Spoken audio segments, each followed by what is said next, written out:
what you're gonna do. You can't fight the future. Wrestling God. ProWrestlingRadio.com presents. Are you talking to me? Pro Wrestling Radio live online. You think The Rock actually cares? What is he doing here? Oh, it's true. I'm bringing everybody with me. That's hard time. To be the man. Call in with a question or comment. 6-1. Can you feel it? I hate your ever. Hold the damn phone. Toll free at 1-877-800-8834. That's how I roll. You're sex at the big day. Come get some. Because I've done all of that. And now your host of the show, The king is back on his throne. Eric. Excuse me. Gargiulo. And that's the bottom line, because Stone Cold said so. Welcome to a very special Memorial Day edition of Pro Wrestling Radio, and a show that I am very excited about. So let's not waste any time. Let's bring up today's guest. We will have him for the entire program today, and at approximately 12:30, we will open up the phone lines for your questions for my guest, a guy that I have routinely on interviews have said is my favorite guest that I've ever had on here, and I have said it, and that is documented, making his 4th appearance on the show, unequivocally professional wrestling's living legend and former 2-time Triple WF World Heavyweight Champion, Bruno Sammartino. Bruno, welcome back to the program.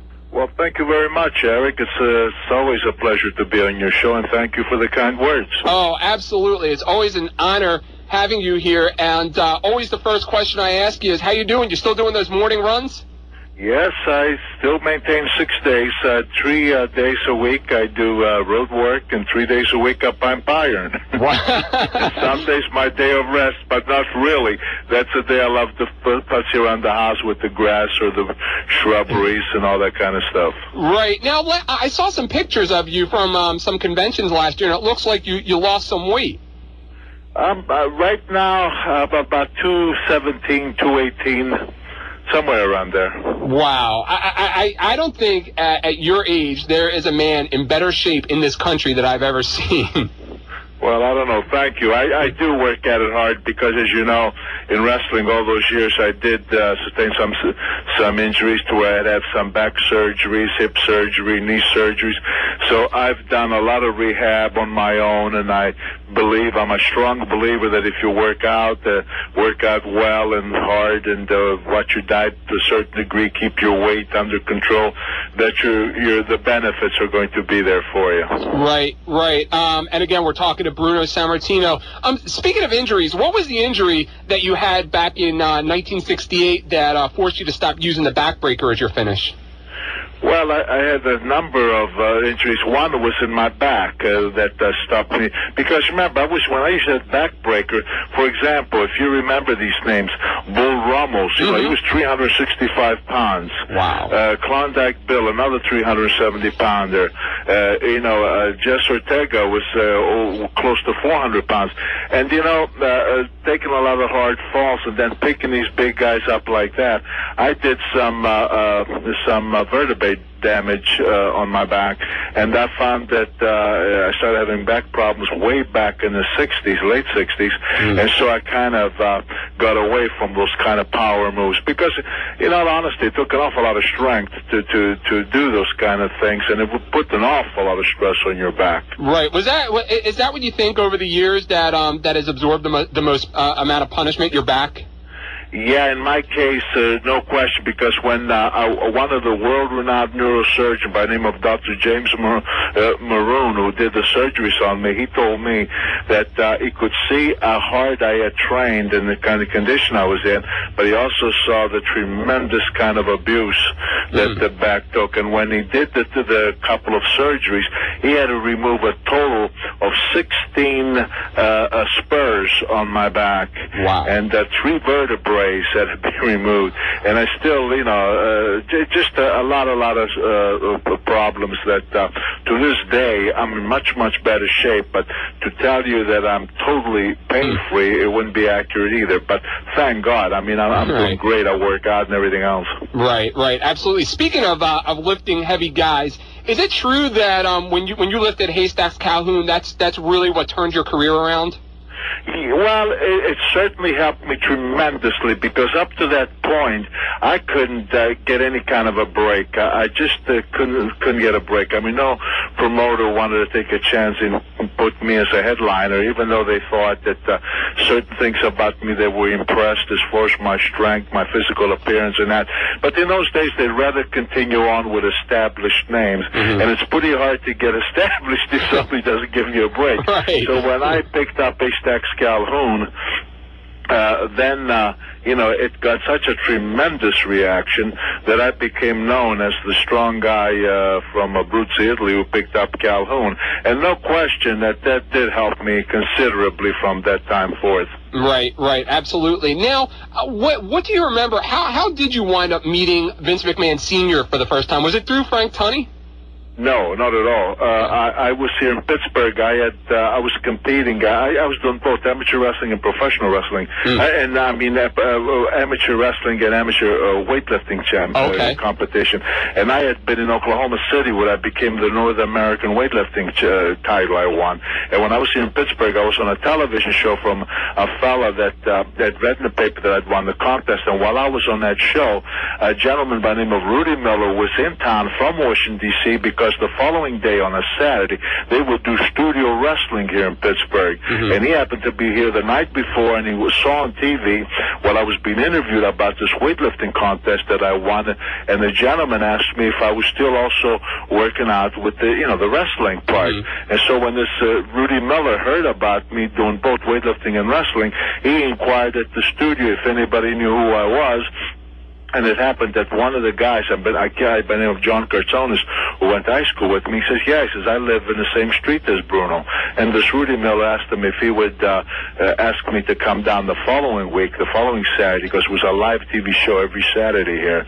And the following week I went down there, they looked me over, he looked me over real good, and he asked me if I would come to Washington. He wanted to let somebody meet me, which was Vince McMahon Sr. and Toots Mond.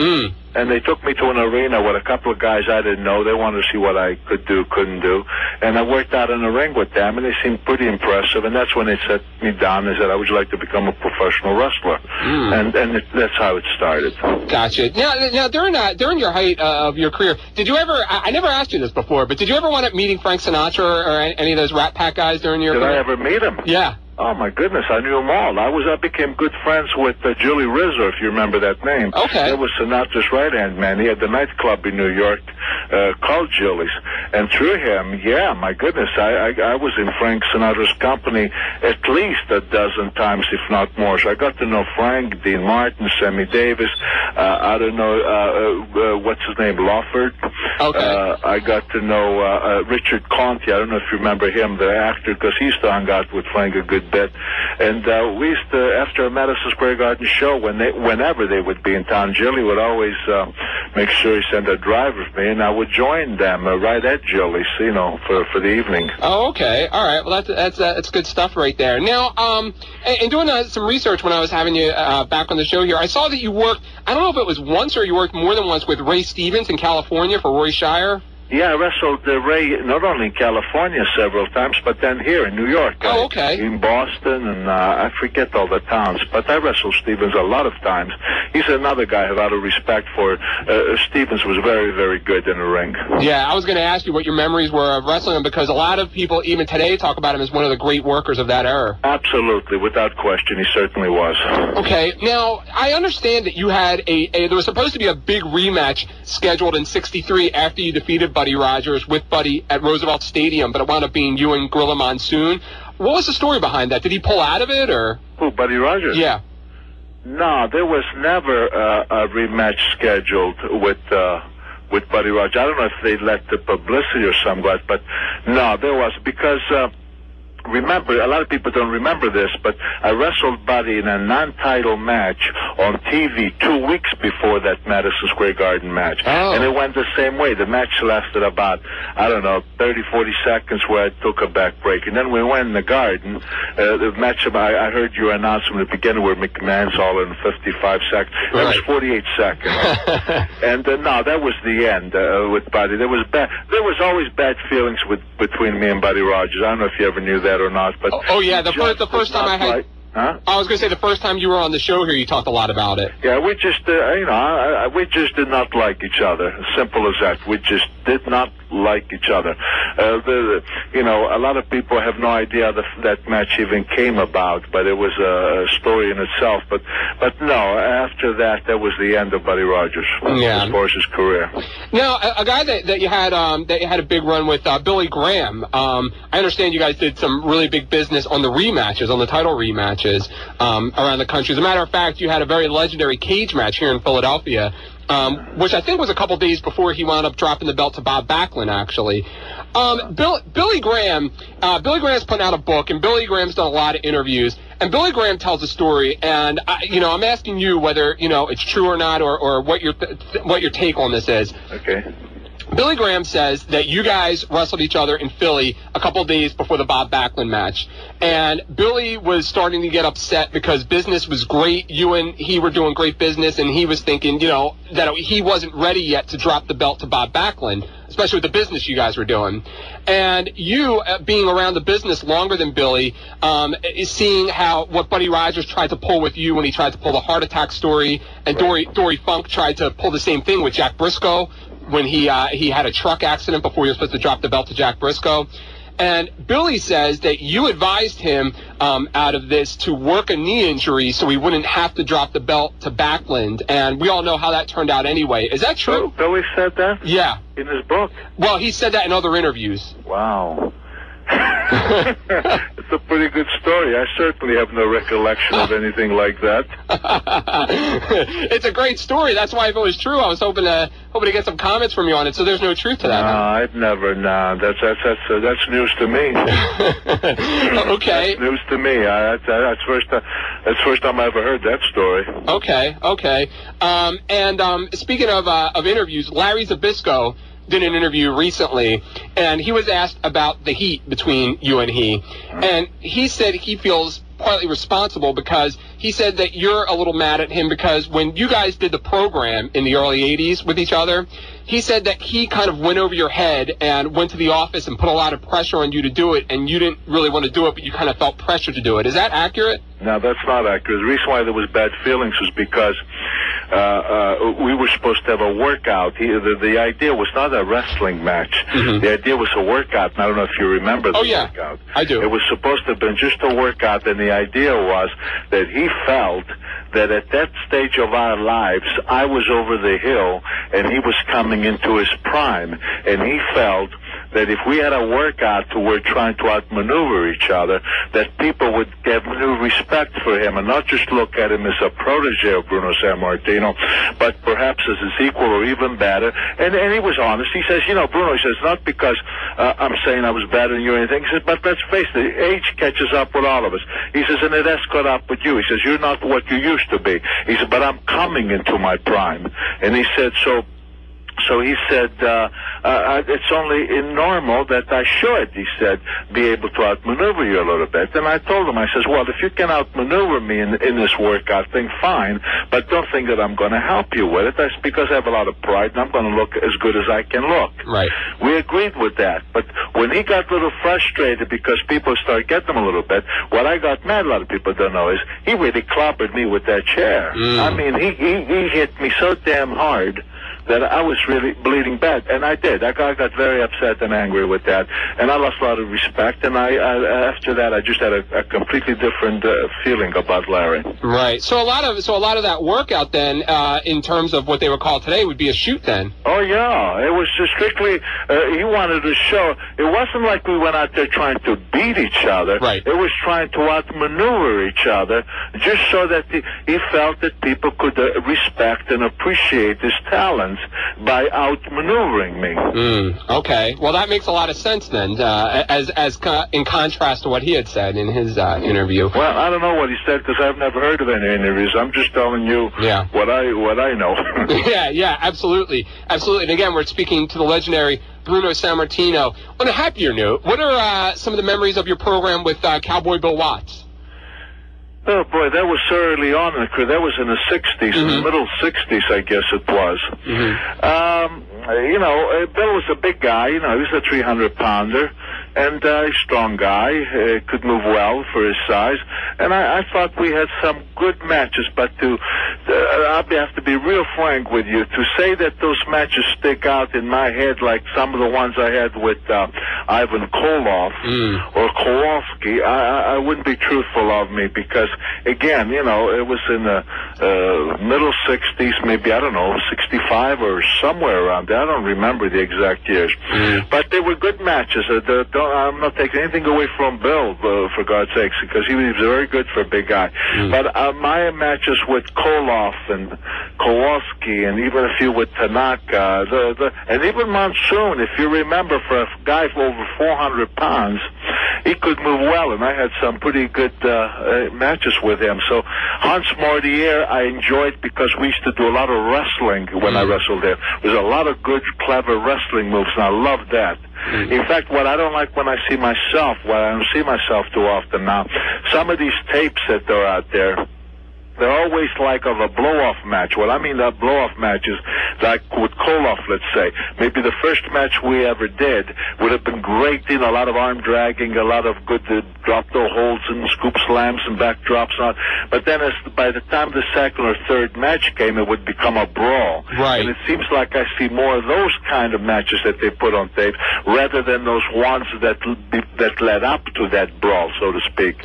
And that bothers me because I wish that people would see more of those fast-moving, a lot of arm drag, a lot of great action, like I did with Ray Stevens in California. Right. I wish that there were a lot of more of those out there for people to see, rather than the finale match where there was a lot of brawling and stuff. Right. That makes a lot of sense. Speaking of that, the last time that I had you on the show, you had just ran into the WWE guys and the McMahons and everything down in Pittsburgh at that time, and you had said on the show, you said you didn't expect much to come out of it, but your lawyer was going to listen to what they had to say, and they would take it from there. And then back this February, the Associated Press actually reported that you refused an invitation this year for their Hall of Fame. Where do things stand with you and them? Not good. I don't want to have anything to do with that organization or him. And I'll tell you what, I appreciate some of the fans that have talked to me and they said, "Oh, you belong to the Hall of Fame. We'd like to see you in the Hall of Fame." But I wish they would understand my side of it. If you go far back enough, I've been opposed to a lot of the stuff McMahon's been doing for many, many years. For example, I was very appalled when I saw the widespread of drugs. And I'm not talking about just steroids. I'm talking about drugs. Besides, in a lot of steroids. I was very, very appalled with that, and I was very outspoken on that. If you remember, I went with him on one-on-one on the Donahue show. I do. On the Larry King show, or Aldo Rivera. And then when he started bringing in the girls, the beautiful ladies, but always with a G-string or some where accents would pop, where a breast would pop out. And this was, of course, altogether exciting for kids 13, 14 years old, that they're going to keep coming to the arena to see strip shows, what it amounted to. And then all the vulgarity came in. Well, the point is that I was so outspoken about all of this stuff, so outspoken about it, that what kind of a hypocrite would I be now if I went into the Hall of Fame? That is to say that everything I was talking about, everything I knocked and resented about what he'd done to the business, now, because I have an opportunity to get into the Hall of Fame, it's okay. Everything was fine now. Just I'm in the Hall of Fame. Now, that by refusing it keeps me, I believe in my heart, my stand stays straight, that I'm appalled with everything that he did, and I want no part of any of it, including his Hall of Fame, which is part of it. Right. Well, again, it makes a lot of sense. Speaking of steroids, the last 3 appearances that I had with you here on the show, you've been very outspoken about steroids, not just in wrestling, but in high school athletics athletics and college athletics. Yep. And ironically enough, that recently, all of a sudden, Congress is opening their eyes, and they've had hearings on steroids in football and baseball, but they and basketball and hockey for that matter, and they haven't talked one iota about professional wrestling. Do you think that they're missing the boat with pro wrestling? That's why I'm very turned off with people like McCain and Waxman and all these people. I'm very turned off with these people, and I'll tell you why. For example, all the stuff that you're hearing now about baseball, about football, and Steve Corson, I don't know if you remember his name, he's from here, Pittsburgh, who played for the Steelers. He spoke about 95% of all the football players were on steroids. In baseball, now we know about Canseco and others who have been speaking about it and so forth. And now they have these congressional hearings, but there have been no deaths that we really know of.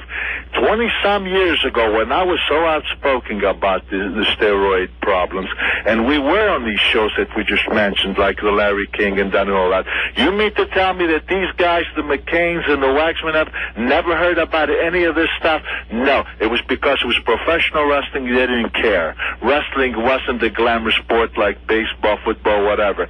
Now with baseball, all these congressional hearings and there haven't even been any deaths. We're in wrestling, and I'm sure you heard this yourself, Eric.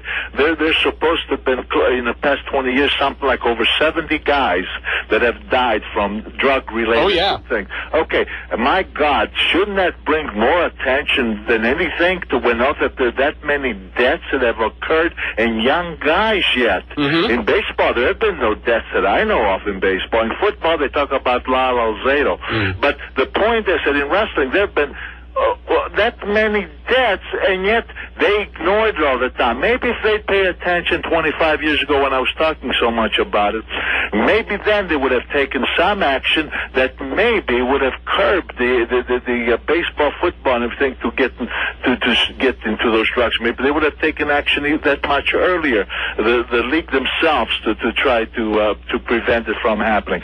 But no, they never did. Now they're doing all this investigation, baseball, football, basketball, and still you don't hear the name wrestling amongst them, and this is where the most deaths have occurred. Does that make any sense? Oh, well, you're making a ton of sense, and they aren't making sense at all. That's why I use the word ironic, because all of a sudden, when people like yourself have been talking about this for years now, they're opening up their eyes, and they're not even looking at wrestling. No, they're not even looking at wrestling. Like I say, with all the tragedies, all the deaths that we had in this game, I just don't understand it, but it appalls me that these people aren't doing something about it. Yeah, I have a question I want to ask you, and then I'm going to take a break, but kind of two-part here. Recently, Dusty Rhodes put out a book. And you know what's really, again, what's ironic is every time I have you on the show, it seems like there's somebody that just put out a book and took a shot at you. It's the craziest thing it's the craziest thing in the world. But it's true. Dusty Rhodes took some shots at you in his book, and in my opinion, and not, you know, and you can say what you want, but in my opinion, it came off as a bit of jealousy.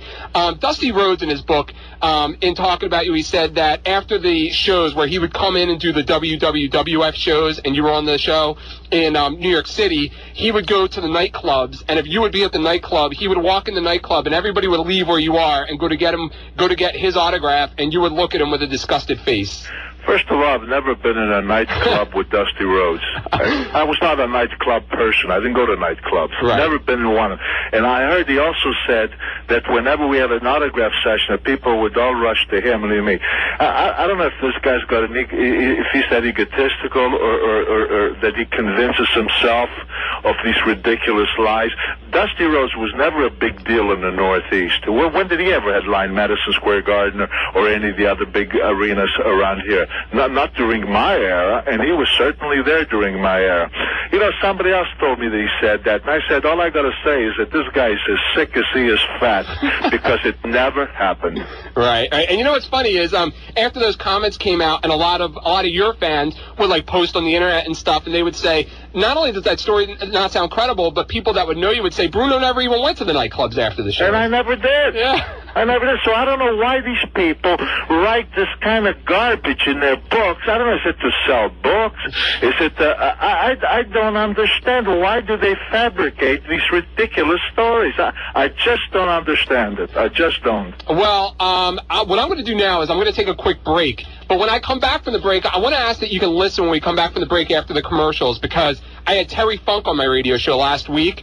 Okay. And I brought this up about you, that I didn't understand why some of these guys like the Flairs and Dusties were taking shots at you. Yeah. And Terry Funk just had some beautiful things to say about you. So when I come back, I think you're really going to be impressed with what you hear. Great. Okay. When I come back from the break, just keep listening, because right after the commercials, I'm going to go right into that, and then I'll bring you up for your comments. Okay. All right, that's great. We are speaking with the living legend of professional wrestling, a former two-time WWWF World Heavyweight Champion, and my favorite guest of all time, Bruno Sammartino. And we are opening the phone lines. We will start taking questions for Bruno when we come back from the break. And we're going to try and make this as efficient as possible. So when you call in and I bring you up on the air, please have your radio turned down and have your question or questions ready. And after you ask Bruno your questions, I'm going to ask that you drop out. We're going to cut you off and ask that you listen over the air, because that way it moves the show along and we can get as many people in as possible. So when you call in and the screener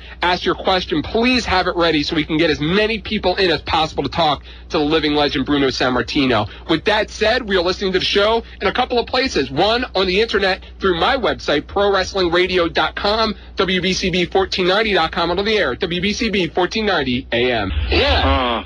Let me tell you, there is a very, very honorable man.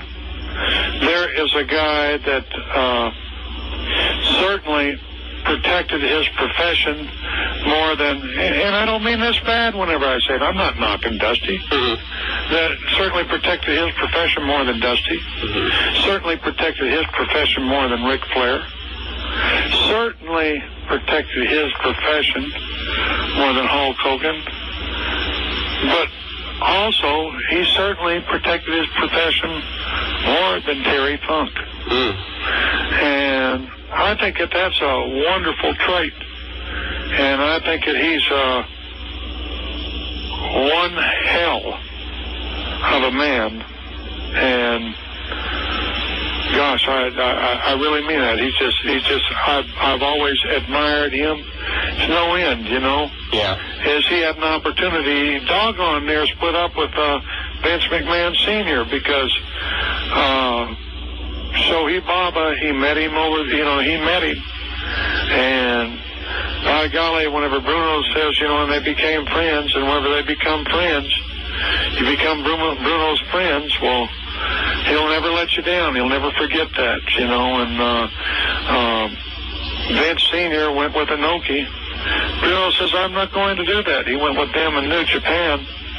And Bruno says, I'm not going to do that. Baba's my friend. And he went with the threat of Vince McMahon Sr. going ahead and destroying his career. Yeah. If he took the belt from him, that would destroy his career. But he went with that threat. He went right over there to All Japan, which was Shohei Baba's company, and wrestled for him because Baba was his friend, and he would not in any way or form do anything to hurt him. And I know for a fact he went over there for a pittance of what he could have gotten, and just expenses, because he wanted to help the guy out because he was his friend. So how can you knock a guy like that? And now back to more Pro Wrestling Radio and your host of the show, Eric Gargiulo. Bruno, are you there? Yes, I'm here. What'd you think of that? Well, I appreciate very, very much what he said. I don't want to pat myself on the back, but I've loved the business. When I speak against the steroids and everything else and the death, it's because it pains me so deeply of what they've done to this business. But I always protected it. You're darn right I did, because I loved it. I loved the business. I respected the fans who supported us, and I had so much respect for so many of the wrestlers. If anybody read my book, you don't hear me pick on individuals like that. And so I thank Terry Funk for what he said. It's very flattering of all the kind and things he said. But it's the truth. For example, in Japan, Vince McMahon and I had wars because he was making a lot of money sending talent for the Inoki organization. Mm-hmm. And he said to me, how does it look for me by you going for Shohei Baba when I'm dealing with Inoki? I said, I'm sorry how it looks for you. I said, but I've known, I was going with Baba before you got involved with Inoki, and now I should change just because it serves you. I said, hey, if you don't like it, do what you want. I said, but I will only go for that organization. And I did to the very, very end. And no McMahon or anybody else was going to have me turn my back on a commitment that I made with a person. And so, Funk is very aware of that because later his father became the booker for Shohei Baba. And when Shohei Baba first started, that's right, I went there just for expenses, just to help him out because I felt that he was an honorable man. So, here's a Ric Flair who knocks me. Here's a guy who's got a lawsuit for exposing himself on an airplane with airline stewardess. Here's a guy who was known to get loaded, go up on bars and moon everybody in the bar.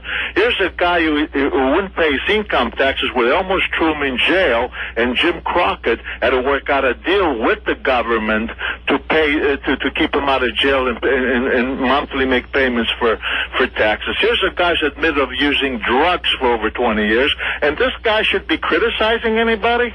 Absolutely. And again, we are talking to the legendary Bruno Sammartino. I just thought, Bruno, I usually have you on here and I bring up comments that somebody said negative, and I just thought after last week when he said such touching words about you, I thought you'd really appreciate that. Well, I do appreciate it very, very much. Yes,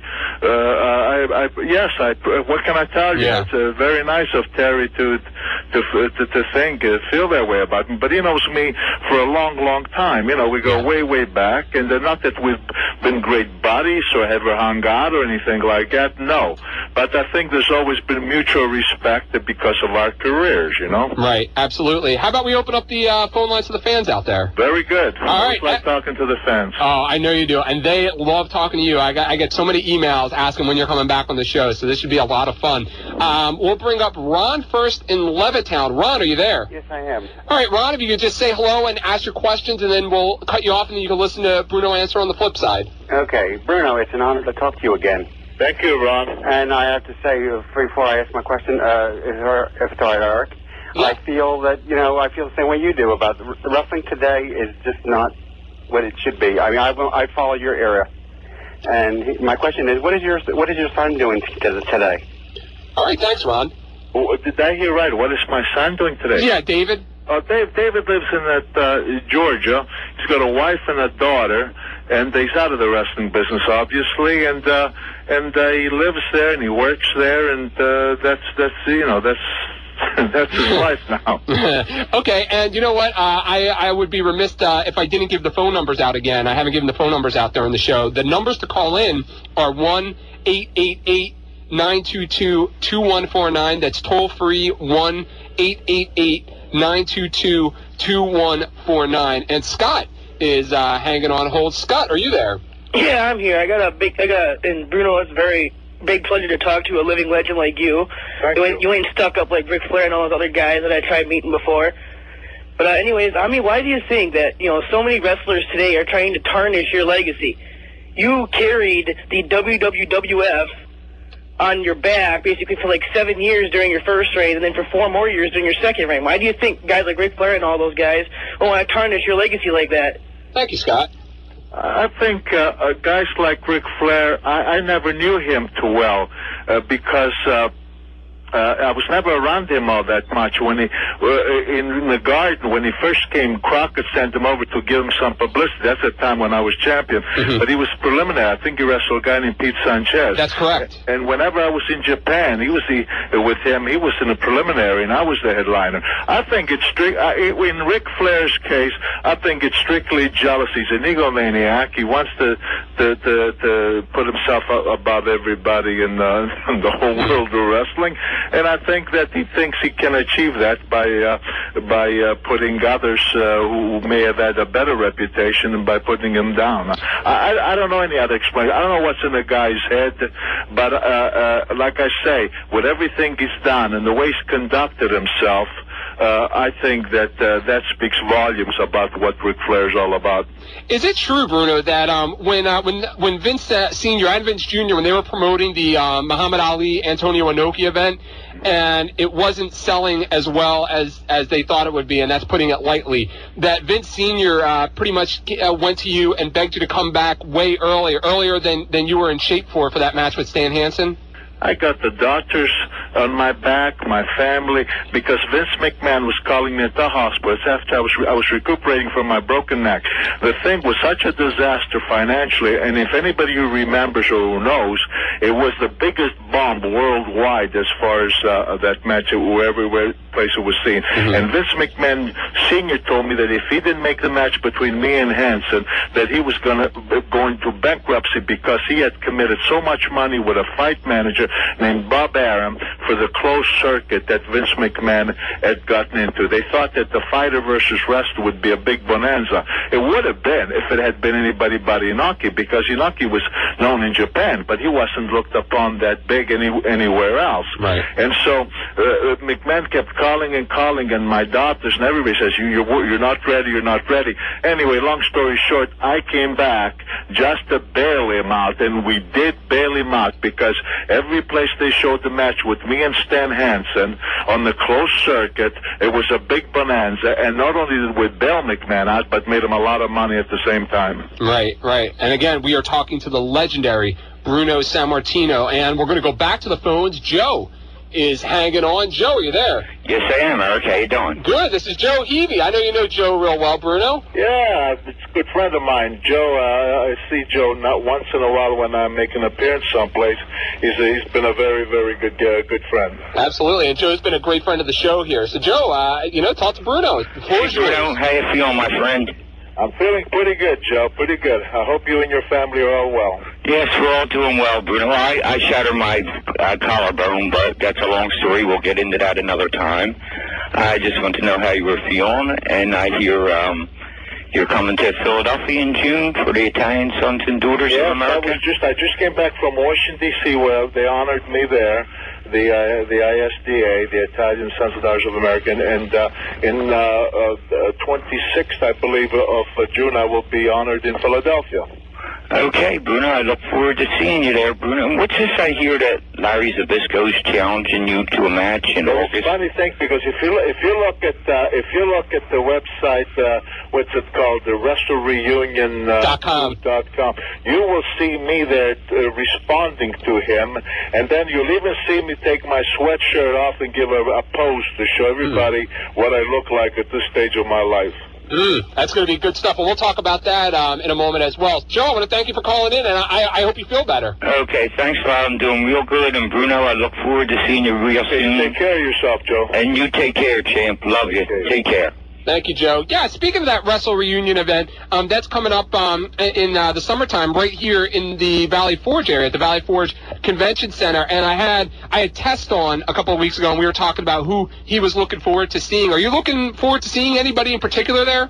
Well, look, I went to Tampa, and I don't want to do it. In fact, I had turned it down because after these surgeries, I took so much time to recuperate, to train, to get back in shape, and I just didn't want to travel. Mm-hmm. But anyway, the good friend, Sal Coretti, said to me, Bruno, please, you got to make it. We're calling it the Legends, all kind of stuff like that.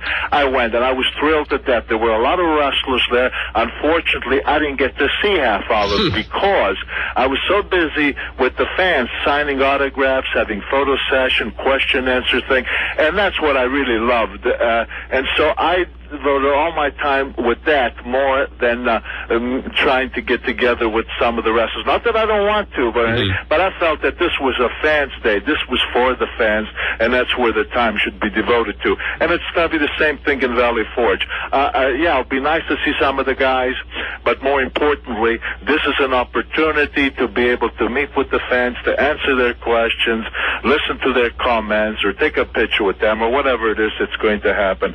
And yeah, I'm looking forward to it. Well, that's tremendous. And more information on that, by the way, can be had at WrestleReunion.com. And here on the radio show, we're going to do some more promotion with that as we get closer to the event. So if you want more information on that, check out the website, or just keep listening here to the show every Saturday afternoon. I guess what we'll do is we'll bring up one last caller here, and then we'll take a break. So, Larry, you are on the air. Bruno, how you doing? I'm very good. How are you? All right. I spent my childhood with you with my dad at the Providence Civic Center. I hope you got fond memories of that place. Which Civic Center? Providence? Yeah. In Rhode Island? Yeah. Oh, I sure do. Yeah. My three biggest feuds I remember when I was 12 and 13, and I got a picture of you and me when I was 12 that I hope you'll sign at Wrestle Reunion. But I'd be happy to. Waldo Von Erich, Spiro Sirion, Bobby Duncombe. Who was the best wrestler? Who was the best brawler? All right, thanks for your question, Larry. Bobby Duncombe, it's a name you don't hear too much about, and he was great. I absolutely loved wrestling him because he used to accomplish a lot of good wrestling moves. He was a big guy who could move real well. Von Erich, I think, probably more brawling, but not that he couldn't wrestle, because he certainly could. And with Spiro Sarion, he used a combination, some wrestling and some brawling. But of the three, I'd have to... For me, the best match would be with Bobby Duncombe. All right, that's tremendous. And Bruno, I'm going to ask if you can hang on. We're going to go to our final break. Okay. All right, tremendous. We are talking to wrestling's living legend, professional wrestling's living legend, Bruno Sammartino. And also, as well, more information you can get on Bruno can be had at brunosammartino.net. That is his website, and there are banners up on my website, prowrestlingradio.com, as well, if you need more information on that. I also want to plug real quick, and I'll talk more about this at the very end of the show, that next Saturday I'm going to be in Trenton, New Jersey for Heritage Day at the Bank of America on West State Street, and we will be joined over the telephone by former WWE Tag Team Champion Matt Hardy, and we will have a live mic out there, so if you want to ask Matt a question, come on out to Trenton. I'll have some stuff to give away, and it'll be a lot of fun. And that's next Saturday, June the 4th, in Trenton, New Jersey at the Bank of America. You're listening to the show in a couple of places. One, on the internet through my website, prowrestlingradio.com, WBCB1490.com, but on the air, WBCB 1490 AM. Another tremendous body slam. The fans behind the young Bruno Sammartino all the way. Bruno pouring it on now against Monsoon. Bruno Sammartino with his toughest chest to date against this giant of a man. Sammartino insists and coming on strong against Killer Kowalski. Sammartino all over Killer Kowalski, falling around the ring. Kowalski now whips to the buckle head first. Sammartino another right hand landing, and Sammartino has come alive. And he's not in trouble. Sammartino losing something early last out to the count, and it's all over. Bruno Sammartino gets the Duke once again. Another capacity crowd on hand to see professional wrestling's living legend, Bruno Sammartino. Sammartino for the cover, referee in position, kicking out Van Hansen up again. Sammartino slams him to the canvas. Bruno arm drag takedown. Lunging again, Hansen down to the canvas again. Sammartino to a beautiful arm bar. Bruno's gonna walk. Bruno's gonna win this match. Zbysko himself battered. Bruno has proven, yes, to 50,000 fans, Bruno has proven that he is the master.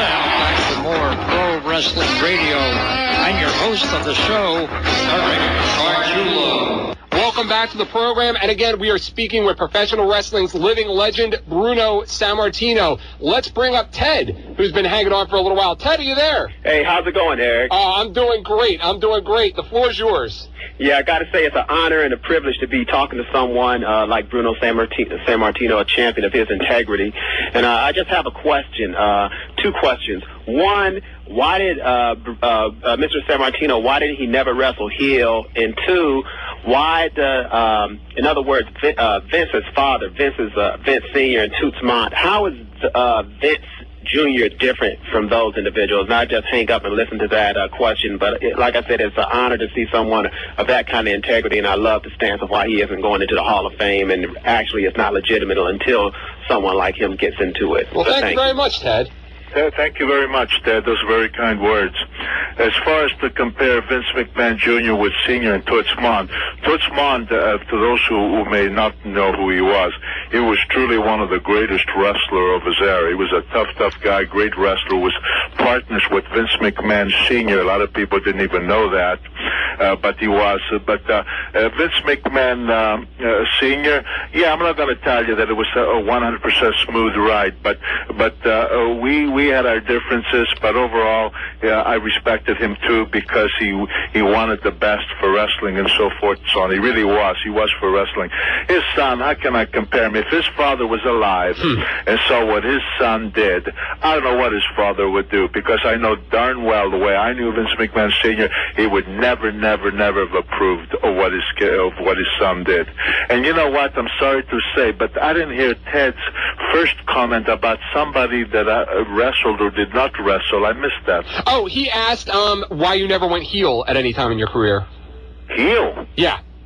Well, sometimes I think I looked like one when I was wrestling the Kowalskis, and I think I was as much of a heel with my action in the ring as any of them were.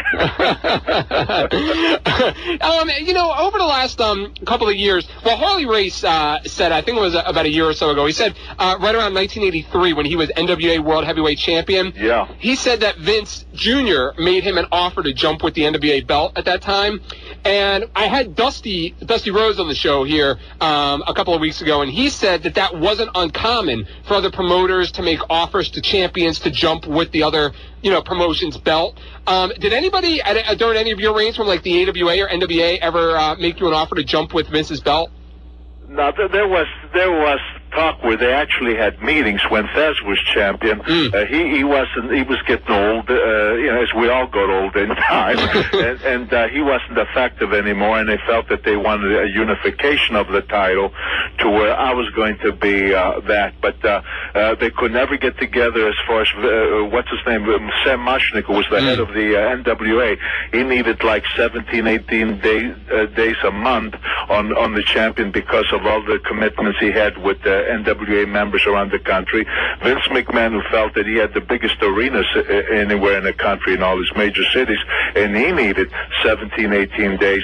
So they were battling back and forth who was going to get how many dates on me. And what happened was that when I found out about it, because I was never in any of the meetings, I held the meeting of my own with Toots Mondt, Vince McMahon, and a guy named Willie Gilzenberg, and I told them, I said, I don't care how you people divide my time around the country. I says, but know this. I says, my parents are still living and they're up there in age. I never get to see my wife and my son. I says, someday they've got to be mine. I said, wrestle me 6 days a week. Put me on the road and I'll go for it. I said, but 4 days a month are mine. And that really killed it, because now they had like 26 and 27 days to work with. Ain't no way that they were going to get enough dates to please both. So that's when Toots Mondt told Vince McMahon, he said, why do you even care about that? Because we have our own territory. We've become number one worldwide as far as recognition. He says, let them be them and let us be us. And that's what happened. I only have you for another minute here, and then I have to wrap up. But real quick, Captain Lou Albano was on my show a couple of years ago, and he said it was you that told him he should move from wrestler to manager. Is that true? Well, he wasn't doing that good as a wrestler. He wasn't doing well enough. But I noticed that he was a pretty good talker. He was always talking, and there was a certain style of his that I felt that he could be very effective, because some wrestlers, they weren't well in promoting themselves. For example, if they were going to wrestle in Madison Square Garden, let's say against me when I was champion, and they couldn't promote themselves on interviews. And I thought Albano was such a gift to gab that and his wrestling skills were really mediocre. I thought he'd be a better manager, and I one time suggested that they should do that. And I even told Vince McMahon, I says, this guy be much better manager than he would a wrestler. And so they tried him out, and as they say, the rest is history. Well, Bruno, I just want to thank you so much again for coming on the show. This is your 4th time, and hopefully we'll have you soon for a 5th. I hope so. It's always nice doing the show with you, and I truly, truly enjoy talking to all your listeners. I really mean that. Oh, they absolutely love it, and I know there are a lot of them out there that didn't have a chance today, so hopefully we'll have you back soon so we can give all of them a chance to get into you as well. Anytime. Just let me know. All right, Bruno, thank you very much, and have a happy and safe Memorial Day weekend. And the same to you and all your listeners. Thank you, Bruno. Good luck. Take care. That is the legendary Bruno Sammartino right there, former WWWF World Heavyweight Champion. And it's true. I through the other projects that I do, I get to do a lot of interviews in the media and things like that. And they always ask me who my favorite guest is. And I always say Bruno because he just talks straight from his heart. He doesn't give you any candy-coated answers and doesn't dance around anything. He just gives you the straight stuff.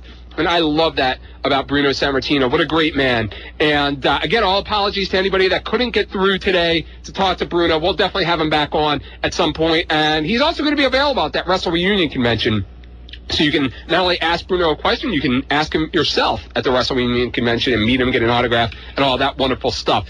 I want to thank Chris out there for being the first line of defense and handling the phones out there today. I want to thank Bill Melody for making things happen on this end of the dial. And following me today will be Phillies baseball, and Bill will return. Bill, maybe he'll squeeze in a little music after that, and country music, and he'll be back tomorrow morning from 6 to 10 a.m. with the best country music in the business. And don't forget, June the 4th, that's next Saturday, I'm in Trenton, New Jersey, along with Denny O and the Polka Boys before me at the Bank of America. And I'm going to be right there doing the show. I'm going to have stuff to give away. I'm going to have an open mic as well because Matt Hardy, formerly of the WWE, will be my guest next week. And we have so much to talk about with Matt, and it'll be a lot of fun. I'm not going to have the phone lines open, so if you want to ask Matt a question, you're going to have to come out to Trenton, New Jersey. And, again, ProWrestlingRadio.com is my website.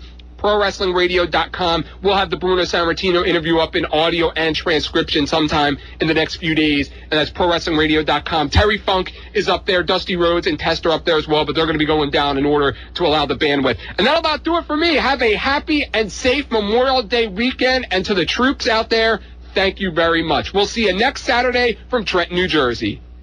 One of the few radio stations in America that's still live 24/7, 1490 WBCB, Levittown, Trenton.